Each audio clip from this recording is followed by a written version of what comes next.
नमस्कार दोस्तों, आशा करता हूँ कि आप सभी अच्छे होंगे। मेरा नाम है अनुभव और आप सभी का केमवर्ड चैनल में हार्दिक स्वागत है। आज मैं आपको अकार्बनिक रसायन यानी मॉडर्न इनऑर्गेनिक केमिस्ट्री का सबसे ज़्यादा पूछा जाने वाला चैप्टर जिसे बोलते हैं पी ब्लॉक एलिमेंट्स, आज मैं उसका इंट्रोडक्शन कराने वाला हूँ। ये है फ्रेंड्स हमारी पीरियोडिक टेबल और ये है हमारे पी ब्लॉक एलिमेंट्स। ठीक है, तो इसमें group third A, group fourth A, fifth A, six A, seventh है और यहाँ पे हमारा 18th यानी कि जीरो ग्रुप, जिसे हम नोबल गैसेस भी बोलते हैं। पी ब्लॉक एलिमेंट्स ऐसे एलिमेंट्स होते हैं जिनका लास्ट इलेक्ट्रॉन पी ऑर्बिटल में एंटर करता है, वो हमारे सारे एलिमेंट पी ब्लॉक एलिमेंट्स कहलाते हैं। इसमें चार प्रकार की फैमिली आती हैं, चार प्रकार के परिवार आते हैं: nitrogen family, oxygen family, halogen family and noble gases या जीरो ग्रुप एलिमेंट। पहला आता है इसमें नाइट्रोजन फैमिली। नाइट्रोजन फैमिली को हिंदी में बोलते हैं नाइट्रोजन परिवार। उसके बाद आता है ऑक्सीजन फैमिली यानी कि ऑक्सीजन परिवार। उसके बाद एक्स फैमिली। एक्स मतलब क्या होता है? एक्स हमारे क्या होते हैं? हेलोजन होते हैं। कौन कौन से हेलोजन होते हैं? क्लोरीन, फ्लोरीन, ब्रोमीन, आयोडीन, ये सारे हमारे क्या होते हैं? हेलोजन्स होते हैं। ठीक है, तो हेलोजन्स को एक्स से भी डिनोट किया जाता है। एक्स फैमिली यानी कि हेलोजन परिवार। उसके बाद आता है नोबल गैसेस यानी कि उत्कृष्ट गैसें या जीरो ग्रुप एलिमेंट। अब सबसे पहले बात करते हैं हम नाइट्रोजन फैमिली की। ये नाइट्रोजन फैमिली में हमें क्या क्या पढ़ना है। तो सबसे पहले नाइट्रोजन फैमिली में आप सभी को नाइट्रोजन फैमिली का इंट्रोडक्शन पढ़ना है। उसके बाद जर्नल एंड केमिकल प्रॉपर्टीज इसकी पढ़नी है। उसके बाद डाइनाइट्रोजन क्या होते हैं। देन उसके बाद थर्ड पॉइंट आता है नाइट्रोजन कंपाउंड यानी नाइट्रोजन के यौगिक। इसमें भी सबसे पहला आता है अमोनिया। अमोनिया यानी कि NH3। ठीक है, उसके बाद आता है नाइट्रिक एसिड या नाइट्रिक अम्ल। इसका फार्मूला होता है HNO3 और इसका फार्मूला होता है अमोनिया का NH3। उसके बाद ऑक्साइड्स ऑफ नाइट्रोजन यानी कि नाइट्रोजन के ऑक्साइड्स कौन कौन से होते हैं। देन इसके बाद आता है फास्फोरस एंड इट्स एलोट्रॉप्स। ठीक है, फास्फोरस एवं इसके अपर रूप क्या क्या हैं। इसके बाद आता है कंपाउंड्स ऑफ फास्फोरस। फास्फोरस के यौगिक कौन कौन से हैं। इसमें भी सबसे पहला आता है फॉस्फीन यानी कि कंपाउंड्स ऑफ फास्फोरस में सबसे पहले आपको फास्फीन पढ़ना है, जिसका फार्मूला होता है PS3। एक फास्फीन होता है और दूसरा होता है फास्जीन, दोनों अलग अलग गैसेस हैं। इसके बाद आता है PCl3 फास्फोरस टेट्राक्लोराइड। देन इसके बाद आता है PCl5 फास्फोरस पेंटाक्लोराइड। इसके बाद हमारा फिफ्थ और लास्ट पॉइंट आता है oxo and oxy acids of phosphorus. Phosphorus के ऑक्सो और ऑक्सी एसिड्स क्या क्या होते हैं। तो ये था हमारा नाइट्रोजन फैमिली। नाइट्रोजन फैमिली में आपको इतना ही पढ़ना है। इसके बाद आता है ऑक्सीजन फैमिली यानी कि ऑक्सीजन परिवार। ऑक्सीजन फैमिली में सबसे पहले आपको इंट्रोडक्शन पढ़ना है, ऑक्सीजन फैमिली का परिचय पढ़ना है। उसके बाद जनरल प्रॉपर्टी, जनरल प्रॉपर्टीज मतलब सामान्य गुणधर्म। ठीक है, उसके बाद आता है केमिकल प्रॉपर्टीज यानी कि रासायनिक गुणधर्म ऑक्सीजन फैमिली के आपको पढ़ना है। इसके बाद सेकंड आता है क्लासिफिकेशन ऑफ ऑक्साइड, ऑक्साइडों का वर्गीकरण। इसके बाद आता है डाइऑक्सीजन कि डाइऑक्सीजन क्या होते हैं। देन इसके बाद आता है ट्राइऑक्सीजन या ओजोन। ओजोन का फार्मूला होता है O3, इसीलिए इसको ट्राइऑक्सीजन बोला जाता है क्योंकि यहाँ पे 3 ऑक्सीजन जुड़े हुए हैं एक साथ। इसके बाद फिफ्थ पॉइंट आता है हमारा सल्फर।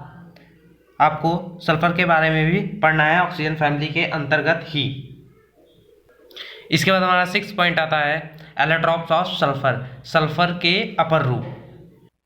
इसके बाद हमारा नेक्स्ट आता है कंपाउंड्स ऑफ सल्फर यानी कि सल्फर के यौगिक कौन कौन से हैं। इसमें भी सबसे पहले हमारा आता है SO2 यानी सल्फर डाइऑक्साइड। H2SO4 हम जानते हैं कि सल्फ्यूरिक एसिड को H2SO4 बोलते हैं। ये हमारे क्या है, कंपाउंड्स ऑफ सल्फर।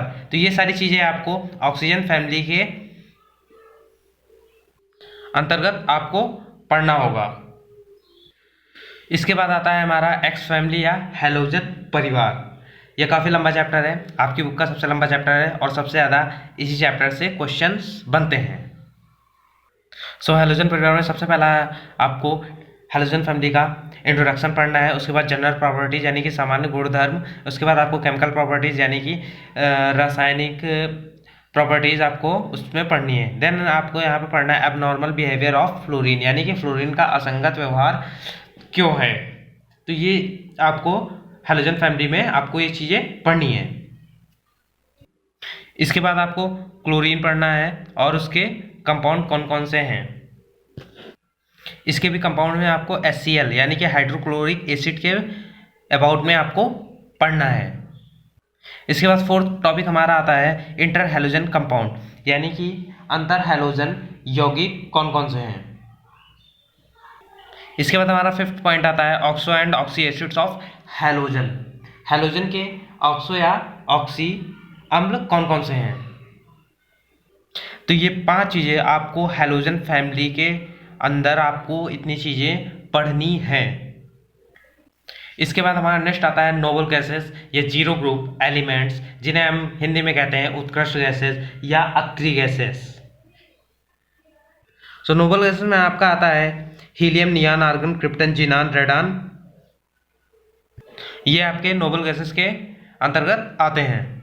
सो इसमें सभी फैमिलीज की तरह आपको सबसे पहले इसमें इंट्रोडक्शन पढ़ना है, देन आपको जनरल प्रॉपर्टीज, देन आपको केमिकल प्रॉपर्टीज पढ़नी है, ठीक है। तो इसके बाद सेकंड और मोस्ट इंपॉर्टेंट पॉइंट आता है इलेक्ट्रॉनिक कॉन्फ़िगरेशन, यानी कि इलेक्ट्रॉनिक विन्यास क्या है, ठीक है। नोबल गैसेस का इलेक्ट्रॉनिक विन्यास क्या आता है, ये आपको इलेक्ट्रॉनिक कॉन्फ़िगरेशन के अंदर आपको ये चीज़ पढ़नी है। इसके बाद आपका थर्ड पॉइंट आता है अकरेंस, यानी कि ये सारे एलिमेंट्स कहाँ पर पाए जाते हैं, इनकी उपस्थिति कहाँ पर है। इसके बाद फोर्थ पॉइंट आता है हिस्ट्री ऑफ डिस्कवरी, ये सारे एलिमेंट्स कहाँ से डिस्कवर हुए, मतलब कहाँ से ये पाए गए। इसके बाद हमारा फिफ्थ पॉइंट आता है isolation of noble gases from atmospheric air. Isolation mean, isolation word का यूज इस टाइम बहुत ज़्यादा हो रहा है। आइसोलेशन का मीन्स क्या होता है, आइसोलेट कर देना, उनको अलग कर देना। किससे अलग कर देना, एटमॉस्फेरिक एयर, मतलब वातावरण की वायु से नोबल गैसेस को अलग कर देना, यानी कि इसे बोल सकते हैं वायु से उत्कृष्ट गैसों का पृथक्करण। इसके बाद हमारा सिक्स पॉइंट आता है uses of noble gases. Noble gases का हमारे जीवन में, दैनिक जीवन में बहुत सारे उपयोग होते हैं, जैसे कि हमारे यहाँ बल्ब होता है, बल्ब में हमारा नियॉन गैस होता है, क्योंकि ये रिएक्ट नहीं करता है और इससे अगर हमारा एलिमेंट फ्यूज होता है तो किसी भी प्रकार का आग नहीं लगती है और बल्ब लंबे समय तक चलता रहता है। इसके बाद सिक्स पॉइंट आता है compounds of noble gases. Noble gases के यौगिक कौन कौन से होते हैं, या बहुत सारे यौगिक तो नहीं बनाते हैं पर कुछ कंपाउंड्स जरूर बनाते हैं ये। इसके बाद हमारा एट्थ पॉइंट आता है और इस चैप्टर का important point structure of xenon. Xenon की संरचना क्या है, जीनॉन को एक्सिस से रिप्रेजेंट करते हैं। सो ये था हमारा पूरा चैप्टर पी ब्लॉक एलिमेंट्स। इसमें कौन कौन सी फैमिलीज आती हैं ये सारा मैंने आपको बता दिया है और उनमें भी आपको क्या क्या चीज़ें पढ़नी हैं वो सारी चीज़ मैंने आपको बता दी हैं। उम्मीद करता हूँ कि आज के सारे टॉपिक्स का एनालिसिस आपको अच्छे से समझ में आया होगा। अगर आपको वीडियो अच्छी लगी है तो चैनल को सब्सक्राइब करें, वीडियो को ज़्यादा से ज़्यादा शेयर करें और बेल आइकन को भी प्रेस करें। तब तक खुश रहिए, पढ़ते रहिए। दिस इज अनुभव साइनिंग ऑफ। जय हिंद। मिलते हैं नेक्स्ट वीडियो में।